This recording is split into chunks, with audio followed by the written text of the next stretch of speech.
Assalamualaikum everyone. Hope you are doing very well and feel so good. You are watching my YouTube channel Finance Vision Official.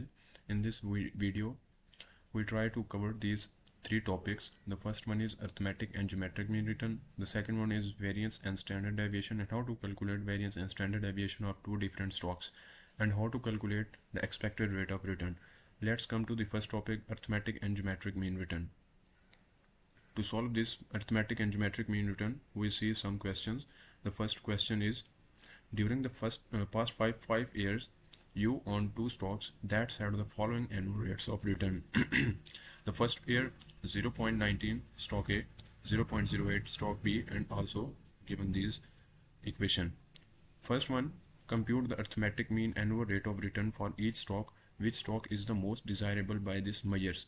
तो सबसे पहले सवाल में हम ये देखेंगे कि हम कैसे जो है arithmetic mean annual rate of return जो है कैलकुलेट करते हैं। इसके लिए हम चलते हैं एक्सेल शीट के ऊपर जहाँ मैंने पहले इसको सॉल्व कर लिया था। सबसे पहले हमारे पास यहाँ तक गिवन क्वेश्चन है, हमारे पास दो स्टॉक्स हैं, हम इनका जो है अर्थमेटिक मीन रिटर्न निकालेंगे। अर्थमेटिक मीन रिटर्न निकालने के लिए हम सबसे पहले क्या करेंगे, जो हमारे पास गिवन स्टॉक्स होगा उन सबको हम जमा कर लेंगे। मीन्स फर्स्ट हम जो स्टॉक ए है इसके तमाम वैल्यूज़ को जमा करते हैं। जैसे कि आप देखते हैं सम लिखा हुआ है मैंने फार्मूले के तहत। सम किया हमने C6 रेशो C10 मीन्स कि हमारे सी कॉलम के अंदर जो 6 से लेकर 10 तक जितनी भी हमारे पास रोज हैं उन सबको हमने जमा किया, तो हमारे पास जो आंसर आया वो आया 0.270। देन इसके बाद हमने क्या किया, इसको हम डिवाइड कर देंगे इसके नंबर ऑफ ईयर्स के साथ जो कि हैं 5 ईयर्स। तो हमने जब नंबर ऑफ ईयर्स के साथ इसको डिवाइड किया तो वो कितने हो गए, उसका जो आंसर आया वो आया 0.054। इसी तरह हमने स्टॉक बी का भी जो है वो निकाल लिया अर्थमेटिक मीन रिटर्न। तो सिंपली हम अर्थमेटिक मीन रिटर्न जो है वो ऐसे निकालते हैं किसी भी स्टॉक का गिवन हो तो। अब ये जो है एक फार्मूला है इसके लिए, जो सिंपल सा फार्मूला है अर्थमेटिक मीन रिटर्न के लिए, जिसके अंदर हम क्या करते हैं, summation holding period yield divided by number of years. यहाँ पे एन हमारे पास number of years in holding period, yield जो है ये हमारे पास किसी भी गिवन स्टॉक का जो है वो रिटर्न होगा। अब इसके बाद हम चलते हैं अगले हमारे क्वेश्चन के दूसरे पार्ट की जानिब, जिसमें हमसे ये पूछा है कि आप कंप्यूट करें इसकी standard deviation of the annual rate of return for each stock by this measures and which is the preferable stock. और हमने ये भी बताना है कि इसमें से प्रेफरेबल स्टॉक कौन सा है, और इसके बाद हमने स्टैंडर्ड डेविएशन और एनुअल रेट ऑफ रिटर्न निकालना है। स्टैंडर्ड डेविएशन जो है हम किसी भी स्टॉक का जो है कैसे निकालते हैं, इसके लिए दो सिंपल से फार्मूले हैं। सबसे पहले हमें इसका वेरियंस निकालना होता है। जब हम वेरियंस निकाल लेते हैं तो सिंपल जब हम इसकी स्क्वायर रूट ले लेंगे तो हमारे पास क्या आ जाएगा, उसका स्टैंडर्ड डेविएशन आ जाएगा। वेरियंस का फार्मूला क्या था, वेरियंस का फार्मूला है variance square is equal to summation and I is equal to 1 expected rate of return minus expected rate of return का square divided by number of years. तो इसको हम निकालते हैं वेरियंस। इसके बाद आता है हमारे पास स्टैंडर्ड डेविएशन। तो हम इसको क्या करते हैं, जब दोनों साइड के इक्वल हम स्क्वायर रूट ले लेंगे तो हमारे पास जो है वो स्टैंडर्ड डेविएशन आ जाता है। तो अब इस सवाल को हम कैसे सॉल्व करेंगे, इसके लिए हम फिर वही एक्सेल शीट के ऊपर आते हैं। हमने यहाँ तक अर्थमेटिक मीन रिटर्न निकाल लिया था। अब हम स्टॉक ए का जो है वो वेरिएंस निकालना शुरू कर रहे हैं। यहाँ से जब वेरिएंस निकालते हैं तो सबसे पहले अगर हम फार्मूले को देखें तो फार्मूले में था कि आप जो हमारे पास रिटर्न होगा उसमें से एक्सपेक्टेड रेट ऑफ रिटर्न को जो है वो माइनस करना है। हमारे पास एक्सपेक्टेड रेट ऑफ रिटर्न जो है क्या है, वो हमारा मीन है जो हमने अर्थमेटिक मीन निकाला हुआ है, तो हम उसको जो है इसमें से माइनस करेंगे। यहाँ देखिए मैंने क्या किया हुआ है, फार्मूले के तहत C6 जो हमारा कॉलम 1 है, सी कॉलम है, और उसकी जो पहली रो है 0.19 में से माइनस किया है मैंने 0.54। C13 की वैल्यू जो हमारे पास है 0.054, मैंने इसको माइनस किया इसमें से, तो हमारे पास 0.136 आया। इसी तरह मैंने बाकी स्टॉक्स के जो गिवन रिटर्न्स थे उनको माइनस कर दिया उसके अर्थमेटिक मीन रिटर्न में से। ये था हमारे स्टॉक ए का। अब अर्थमेटिक मीन रिटर्न को माइनस करने के बाद हमने क्या करना है कि फार्मूले के तहत उसका स्क्वायर ले लेना है। अब स्क्वायर ले लिया इसका 0.136 का, यहाँ पे देखें स्टॉक ए का मैंने क्या लिया हुआ है, स्क्वायर लिया हुआ है। अगर आप एक्सेल यूज़ करना जानते हैं तो आपको यूज़ करना आता है तो आप इजीली जो है इसको सॉल्व आउट कर सकेंगे बाय यूजिंग दीज फार्मूलाज। तो E6 का स्क्वायर लिया हमने। E6 का स्क्वायर लेने के बाद हमने इसी तरह E7, E8, E9 और E10 तक जो है हमने इन सब का जो है वो स्क्वायर रूट ले लिया। स्क्वायर रूट लेने के बाद हमने क्या किया कि इन सब को क्या किया, हमने जमा कर दिया। क्यों जमा किया, क्योंकि फार्मूले में हमारे पास समेशन आ गया, तो पहले हमने इन सब को जमा कर दिया। अब जमा करने के बाद हम देखते हैं यहाँ पे क्या आ रहा है हमारे पास 0.066। जमा करने के बाद हमने अब क्या करना है, इसको जो है नंबर ऑफ ईयर्स जो कि हमारे पास 5 है उसके साथ डिवाइड करेंगे। जब हम नंबर ऑफ ईयर्स के साथ डिवाइड कर लेते हैं तो हमारे पास जो आंसर आ रहा है वो वेरिएंस का 0.013 आ रहा है। अब हमने वेरिएंस निकाल लिया। अब सिंपल हमने क्या निकालना है, स्टैंडर्ड डेविएशन। स्टैंडर्ड डेविएशन के लिए आ गए हम स्क्वायर रूट अप्लाई कर देंगे दोनों साइड पे। तो जब हम स्क्वायर रूट अप्लाई करते हैं इस नंबर के ऊपर, ये देखें मैंने भी यहाँ पे पहले इसको डिवाइड किया, अब हम इसकी स्क्वायर रूट, यहाँ पे देखें मैंने स्क्वायर रूट लिया G14 का। G14 का जब मैंने स्क्वायर रूट लिया तो हमारे पास क्या आंसर आया उसका, 0.115। इसी तरह स्टॉक बी को, स्टॉक बी का पहले हमने क्या किया, स्टॉक बी में से उसका जो वेरिएंस था, सॉरी अर्थमेटिक मीन था, उसको माइनस किया। उसको माइनस करने के बाद फिर हमने क्या किया, उसको उसमें से मैनेज करने के बाद हमने जो आंसर आए उनका स्क्वायर रूट ले लिया। स्क्वायर रूट लेने के बाद स्टॉक बी के फिर उन सबको हमने ऐड किया। ऐड करने के बाद उसको नंबर ऑफ ईयर के साथ डिवाइड किया। नंबर ऑफ ईयर के साथ डिवाइड करने के बाद हमारे पास वेरिएंस आया जो कि 0.003 था। फिर हमने इसका स्क्वायर रूट ले लिया। स्क्वायर रूट लेने के बाद जो हमारे पास आंसर आया वो है 0.0567। अब हमने सवाल में था कि अब इनमें से हम किसको प्रेफरेबल करेंगे, तो ज़ाहिर सी बात है हम स्टॉक पी को प्रेफर करेंगे। क्यों? क्योंकि इसकी जो वैल्यू आ रही है वो 1 से जो है काफ़ी दूर है। अगर हम स्टॉक ए की देखें तो ये 1 के बहुत करीब है, मींस इसके अंदर हमारा जो रिस्क फैक्टर या अनसर्टेनिटी फैक्टर है वो बहुत ज़्यादा है बानिस्बत स्टॉक बी के।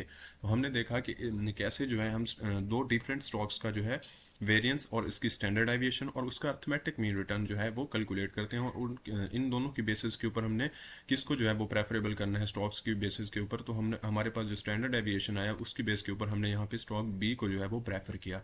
अब हम अपने क्वेश्चन के तीसरे हिस्से की तरफ चलते हैं जिसमें उन्होंने हमसे पूछा है कि आप ये भी बताएं कि आप geometric mean rate of return कैसे निकालेंगे हर स्टॉक का, और इसमें डिस्कस बताएं, हमें डिफरेंस बताएं आप अर्थमेटिक और ज्योमेट्रिक मीन रिटर्न के दरमियान। तो इसके लिए हम एक्सेल शीट को यूज़ करते हैं और इसमें हम बता रहे हैं कि ज्योमेट्रिक मीन रिटर्न जो है वो कैसे निकालेंगे। सबसे पहले मैं आपको ज्योमेट्रिक मीन रिटर्न का जो है सिंपल सा फार्मूला दिखा देता हूं कि हम ज्योमेट्रिक मीन निकालने के लिए जो है कौन सा फार्मूला यूज़ करते हैं। ज्योमेट्रिक मीन रिटर्न निकालने के लिए जो है हमारे पास पाई HPR प्रोडक्ट ऑफ 1/n-1 है। अब यहाँ पे आप पाई जो है ये हमारे पास क्या है, प्रोडक्ट है किसका, एनुअल जो हमारा होल्डिंग पीरियड रिटर्न होता है उन सब का। मींस हमारे पास जो होल्डिंग पीरियड रिटर्न होगा उन सब को हम आपस में क्या करेंगे, पहले मल्टीप्लाई करेंगे, देन उसके जो नंबर ऑफ ईयर्स होंगे उसके साथ प्रोडक्ट करके उसमें से -1 कर देंगे। तो सिंपली हमारे पास जो है वो ज्योमेट्रिक मीन रिटर्न आ जाएगा। अब हम जो क्वेश्चन सॉल्व कर रहे थे, अगर हम उसका ज्योमेट्रिक मीन रिटर्न निकालना चाहें तो ये देखिए मैंने क्या किया है। सबसे पहले मैंने स्टॉक ए था, स्टॉक ए में क्या किया, सबसे पहले मैंने इसमें ऐड किया है 1। अब आप पूछेंगे ऐड 1 क्यों किया है, क्योंकि हमारे फार्मूले में था HPR, यहाँ पे हमारे पास जो गिवन है वो क्या है, HPY है। और इसमें दूसरा फैक्टर ये है कि यहाँ पे नेगेटिव वैल्यूज़ हैं, और नेगेटिव वैल्यूज जब भी अवेलेबल हो किसी स्टॉक के अंदर तो उसका आप जो है ज्योमेट्रिक मीन नहीं निकाल सकते। लिहाजा इनको पॉजिटिव करने के लिए हम इनमें ऐड करेंगे 1 को। जब यहाँ पे हम ऐड कर देंगे, सब में 1 को ऐड करेंगे तो इनकी जो वैल्यूज़ आ रही हैं वो ये आ रही हैं। इसके बाद हमने क्या किया, इन सब को मल्टीप्लाई किया। क्यों मल्टीप्लाई किया, क्योंकि फार्मूले में हमारे पास था प्रोडक्ट ऑफ HPR तो हमने निकाल लिया, अब इनका प्रोडक्ट निकालेंगे। अब HPR का जब हम प्रोडक्ट जब हम HPR का प्रोडक्ट निकालेंगे तो इन सब को आपस में मल्टीप्लाई किया। मल्टीप्लाई करने के बाद जो हमारे पास आंसर आ रहा था वो ये था। देन हमने इसका जो है वो प्रोडक्ट लिया किसके साथ, 1/2। अगर आप 1/2 को कैलकुलेटर के ऊपर लिखेंगे तो आपका जो आंसर आएगा वो 0.2 होगा। लिहाजा जब आप 0.2 के साथ इसकी पावर लेंगे तो उसका जो आंसर आएगा इस स्टॉक ए का वो क्या होगा, 1.0475 and up to so on. ये अब आ गया हमारे पास HPR, ये देखें पाई HPR का 1/n। यहाँ तक हमने अब सॉल्व कर दिया। अब क्या करेंगे, हम इसमें से क्या कर रहे हैं, -1। ये देखें हमने यहाँ पे -1 कर दिया। -1 करने के बाद जो हमारे पास आंसर आ रहा है वो हमारे पास ज्योमेट्रिक मीन रिटर्न आ गया। क्या आ रहा है, 0.0457 अप टू सो ऑन। इसी तरह हमने स्टॉक बी का निकाला, मल्टीप्लाई किया, सबसे पहले ऐड 1 किया। ऐड 1 करने के बाद उसको हमने आपस में मल्टीप्लाई किया। मल्टीप्लाई करने के बाद उसमें से हमने माइनस को 1 जो है वो माइनस कर दिया पावर लेने के बाद। तो जो हमारे पास आंसर आया वो क्या आया, 0.01434 and 8466 up to so on. ये हमारे पास आ गया ज्योमेट्रिक मीन रिटर्न। अब इस सवाल के अंदर हमसे पूछा गया था कि आप इसका डिफरेंस भी बताएं। तो डिफरेंस क्या है कि अर्थमेटिक मीन रिटर्न जो है, आप किसी भी शॉर्ट टर्म की इन्वेस्टमेंट जब करते हैं तो उसके लिए आप अर्थमेटिक मीन रिटर्न यूज़ करते हैं ताकि आप बता सकें कि उसके ऊपर कितना रिस्क है। अर्थमेटिक मीन रिटर्न ये होता है कि जब आप कोई भी इन्वेस्टमेंट करते हैं तो आपको सब पीरियड्स की फॉर्म में जो है वो उसका इंटरेस्ट दिया जाता है। फॉर एग्जांपल अगर आपने 1 लाख रुपए इन्वेस्ट किया तो उसके 4 महीने बाद आपको 1,10,000 मिला, अगले 4 महीने बाद 20,000, अगले 4 महीने, मतलब इस तरह से होगा कि आपको क्वार्टर बेसिस के ऊपर जो है उसका इंटरेस्ट मिलता रहता है। अगर हम ज्योमेट्रिक मीन रिटर्न की बात करें तो आप जब कोई भी लॉन्ग टर्म की इन्वेस्टमेंट करेंगे, फॉर एग्जांपल आपने एक इन्वेस्टमेंट की 10 साल के लिए, 20 साल के लिए, तो उसका जो आप रिटर्न जब हम फाइंड करना चाह रहे होते हैं तो उस रिटर्न के लिए जो है हम ज्योमेट्रिक मीन रिटर्न को यूज़ कर रहे होते हैं, और एक्सपेक्टेड जो हमारा रिटर्न आ रहा होता है उसको देखने के लिए, और उसके ऊपर कितना रिस्क है, कितना अनसर्टेनिटी फैक्टर जो है वो असरअंदाज होगा, इस सब को मैयर और जज करने के लिए हम जो है ज्योमेट्रिक मीन रिटर्न को यूज़ करते हैं। इसके बाद हम आ जाते हैं अपने दूसरे सवाल के ऊपर, जिसमें हमसे पूछा गया है कि एक stock broker calls you and suggests that you invest in the XYZ company and after analysing the annual report and other materials you believe that the distribution of the expected rate of return is as follows.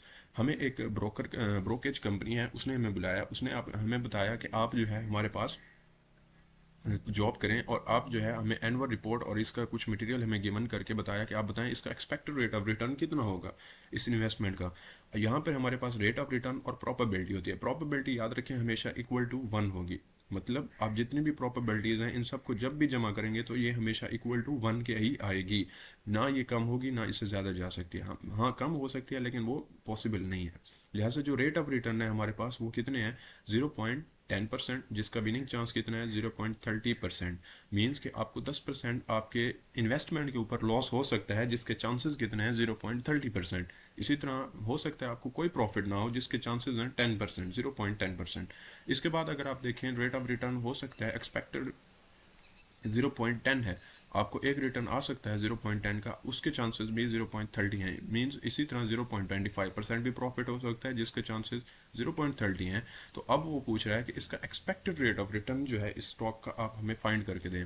सबसे पहले मैं आपको formula दिखा दूं कि expected rate of return का जो simple सा फार्मूला हम यूज़ करने वाले हैं वो कौन सा है।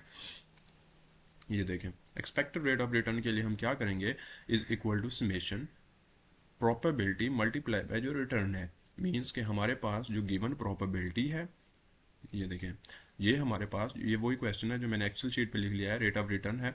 जो हमारे पास गिवन प्रोबेबिलिटी होगी उसके साथ हम मल्टीप्लाई कर देंगे जो हमारा रेट ऑफ रिटर्न होगा। देन उसके बाद हमने क्या करना है, समेशन। समेशन का सिंपल सा मतलब है आपको जमा करना होता है। तो फिर हम जो है वो समेशन लगा देंगे, जिससे हमारी वैल्यूज़ को हम एड अप करके हमारे पास जो है वो क्या निकल आएगा, एक्सपेक्टेड रेट ऑफ रिटर्न निकल आएगा। तो यहाँ पे हमने क्या किया, सबसे पहले इनको मल्टीप्लाई किया आपस में।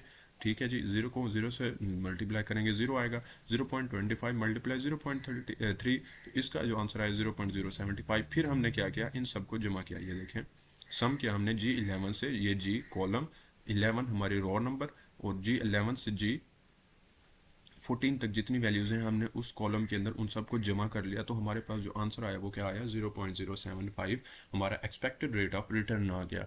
चलिए हम अब नेक्स्ट क्वेश्चन करेंगे।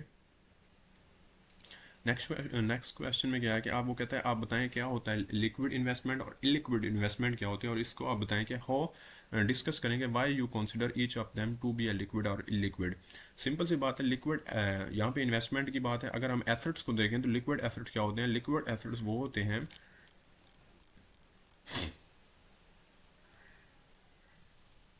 ये देखें, जो लिक्विड एसेट होता है वो क्या होता है, जिसको आप जल्दी ही मतलब सेल आउट करके आप जो है उसको पैसे ले लें। फॉर एग्जांपल आपके पास कोई भी जैसे कि ट्रेजरी बिल्स हैं, यूएस ट्रेजरी बिल्स हो गया, पाकिस्तान के ट्रेजरी बिल्स हो गए, स्टेट बैंक के, तो इन सब के ऊपर जो है वो क्या होता है, कोई भी किस्म का रिस्क नहीं होता, ये लिक्विडेट भी जल्दी हो जाते हैं। आप 1 मिनट के अंदर ही इसको खरीदें और फ़ौरन से बेच दें, ये आपके क्या है लिक्विड एसेट हैं। इसी तरह बहुत सारे और भी एसेट्स होते हैं, और ये इन्वेस्टमेंट भी ऐसे कह सकते हैं ना। और इसके अलावा जो इलिक्विड एसेट है, लाइक आपने कोई एक ऐसी जगह पे रियल स्टेट के अंदर इन्वेस्टमेंट कर दी जहाँ के ऊपर ज़मीन प्लॉट लिया या प्रॉपर्टी ली, उसकी वैल्यू जो है वो अगले 10 से 15 सालों तक हो सकता है ना बढ़े। तो क्या है, ये इलिक्विड इन्वेस्टमेंट है जिसको आप जल्दी जो है वो लिक्विडेट नहीं कर सकते, मीन्स आप उसको जल्दी जो है वो सेल आउट नहीं कर सकते। तो ये क्या हो गया, इलिक्विड एसेट्स हो गए। सॉरी, हम मेरे ख्याल में हमने जो है तीसरा क्वेश्चन अभी नहीं किया, जो पहले हम तीसरा क्वेश्चन कर लेते हैं। तीसरे क्वेश्चन में आप डिस्कस करें 3 component of investor required rate of return on investment. हमने यहाँ पे 3 कंपोनेंट्स बताने हैं। सबसे पहले जो 3 कंपोनेंट्स किसी भी इन्वेस्टमेंट के ऊपर होते हैं, सबसे पहला होता है रेट ऑफ इन्फ्लेशन। जब भी आपको इन्वेस्टमेंट करते हैं तो आगे आपको जो रिस्क होता है वो क्या होता है, रिस्क सबसे पहले इन्फ्लेशन रेट आता है जो आपको आपकी इन्वेस्टमेंट को जो है वो अफेक्ट कर सकता है। इसके बाद ये देखें risk free rate of return होता है एक, जो कि pure time value of money होती है, और ये कंपेंसेशन जो है वो इंडिविजुअल डिमांड की बेसिस के ऊपर, जितनी कंजप्शन होती है उतनी उसकी जो है वैल्यू इंक्रीज कर सकती है और रिस्क इंक्रीज हो सकता है। सो ऑब्जेक्टिवली जो risk free rate of return होता है ये मेजर्ड होता है किस टर्म में, लॉन्ग रन ग्रोथ के लिए। मीन्स अगर आप अपनी वेल्थ की ग्रोथ चाहते हैं, अपनी इकोनॉमी की ग्रोथ चाहते हैं और इन्वेस्टमेंट की अपॉर्चुनिटीज़ को अवेलेबल करना चाहते हैं इकोनॉमी के अंदर, तो आप क्या है risk free rate of return की जो है वो अपॉर्चुनिटीज़ अवेलेबल करते हैं लोगों को। इसके बाद इन्फ्लेशन प्रीमियम आता है, ये भी बहुत ही प्राइस, कंज्यूमर की प्राइस इंडेक्स के ऊपर रिलेट कर रहा होता है। ये एक किस्म की एडिशनल आप कह सकते हैं ये प्रोडक्शन होती है इन्वेस्टर के ऊपर जो इन्वेस्टमेंट करना चाह रहे होते हैं। इसके अलावा हमारे पास जो तीसरी होती है वो क्या होता है, वो प्रीमियम होता है, रिस्क प्रीमियम। रिस्क प्रीमियम जो है ये भी एग्जामाइन होता है in term of business risk हो गया, फाइनेंशियल रिस्क हो गया, लिक्विडिटी रिस्क हो गया, एक्सचेंज रिस्क हो गया, इस तरह के जो है वो रिस्क होते हैं जो ये जो है 3 कंपोनेंट होते हैं इन्वेस्टमेंट के। अब हमारे पास लास्ट क्वेश्चन है जिसमें हमने बताना है कि आप हाँ जी ये देखें, you know the equity, you own equity in the Alpha company and you read in the financial past that recent bond offering has raised the firm's debt to equity ratio 35% to 55%। अब debt to equity ratio क्या होती है, जब आप कोई भी loan लेते हैं तो उसके ऊपर जो आप इंटरेस्ट पे कर रहे होते हैं, आपको डेप्ट के ऊपर जो है वो एक इक्विटी पे करना पड़ती है। जैसे कि शार्क टैंक इंडिया का एक शो है, उसमें भी हम देखते हैं कि वो डिफरेंट किस्म के प्रोजेक्ट उनके पास आते हैं, बिजनेस आइडियाज़ आते हैं, तो वो उसमें इन्वेस्ट करते हैं और वो फिर एक उसके ऊपर इक्विटी पे कर रहे होते हैं साल के ऊपर, वो हो सकता है 10% हो, लेकिन अब यहाँ पे जो है वो 35% पहले थी, अब वो इंक्रीज हो गया 55%। तो हमने ये बताना है कि इसके ऊपर इस चेंज का जो है वो क्या इफेक्ट आएगा, इसके कौन से फैक्टर हैं जो कॉन्स्टेंट रहेंगे, एंड डिस्कस करेंगे how this change would effect your required rate of return. तो ये जो है हमारे रिक्वायर्ड रेट ऑफ रिटर्न को किस तरह इफेक्ट करेगा। इसके लिए हम देखते हैं कि डिफरेंट इसके इफेक्ट होते हैं। सबसे पहले जो हम फिक्स इंटरेस्ट पेमेंट कर रहे होते हैं, ज़ाहिर सी बात है जब भी कोई लोन पे हम लेते हैं तो उसके ऊपर हमें इंटरेस्ट पे करना पड़ता है, तो वो इंटरेस्ट जो है वो इंक्रीज हो जाएगा। दूसरी क्या है कि हमारी जो कॉन्ट्रैक्चुअल बेसिस कॉन्ट्रैक्चुअल पेमेंट्स होगी वो भी इंक्रीज हो जाएंगी, और रेजिडुअल जो अर्निंग होंगी हमारी वो क्या होंगी, वो वेरिएबल हो जाएंगी। वेरिएबल मीन कम हो सकती हैं, और जो हमारा रिक्वायर्ड रेट ऑफ रिटर्न होगा स्टॉक के ऊपर वो भी चेंज हो सकता है, since the financial risk as measured by the डेप्ट इक्विटी रेशियो हैज़ इंक्रीज्ड। जैसे ही हमारा डेप्ट टू इक्विटी रेशियो इंक्रीज होता है तो ये सारे फैक्टर जो हैं हमारी इन्वेस्टमेंट के, हमारे बिजनेस के ऊपर जो है वो असरअंदाज होते हैं। तो होप करता हूँ कि आपको हमारी वीडियो अच्छी लगी होगी, और हमने आज 5 सवालों के जवाब दिया, और इसमें हमने ये भी सीखा कि हम कैसे जो है वो अर्थमेटिक और ज्योमेट्रिक मीन रिटर्न को कैलकुलेट करते हैं, किस तरह जो है हम कैलकुलेट करते हैं किसी भी डिफरेंट स्टॉक्स का वेरिएंस और उसकी स्टैंडर्ड डेविएशन, और कैसे हम एक्सपेक्टेड रेट ऑफ रिटर्न को जो है वो कैलकुलेट करते हैं। अगर आपको हमारी वीडियो अच्छी लगी हो तो ऐसी मजीद वीडियोज़ के लिए हमारे चैनल को सब्सक्राइब करें, लाइक करें और शेयर करें।